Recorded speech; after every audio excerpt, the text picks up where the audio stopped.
அபிராமி அந்தாதியின் பாடல்களை நாம் தொடர்ந்து பார்த்து வருகிறோம். அதன் தொடர்ச்சியாக இன்று நாம் காண இருப்பது அபிராமி அந்தாதியின் பாடல் 40 மற்றும் 41. 40வது பாடல்.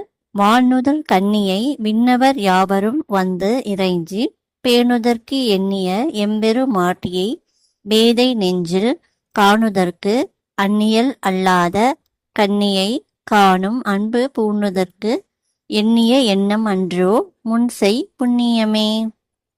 இப்பாடலின் விளக்கம். ஒளி பொருந்திய நெற்றியுடையவள் அபிராமி தாய். தேவர்களும் வணங்க வேண்டும் என்ற நினைப்பை உண்டு பண்ணக்கூடியவள். அறியாமை நிறைந்த நெஞ்சுடையார்க்கு எளிதில் புலப்படாதவள் என்றும் கன்னியானவள். இப்படிப்பட்டவளை நான் அண்டிக் கொண்டு வணங்க எண்ணினேன். இதுவே நான் முற்பிறவிகளில் செய்த புண்ணியமாகும். 41ஆம் பாடல். புண்ணியம் செய்தனமே மனமே புது பூங்குவளை கன்னியும் செய்ய கணவரும் கூடி நம் காரணத்தால் நன்னி இங்கே வந்து தம் அடியார்கள் நடு இருக்க பண்ணி நம் சென்னியின் மேல் பத்மபாதம் பதித்திடவே.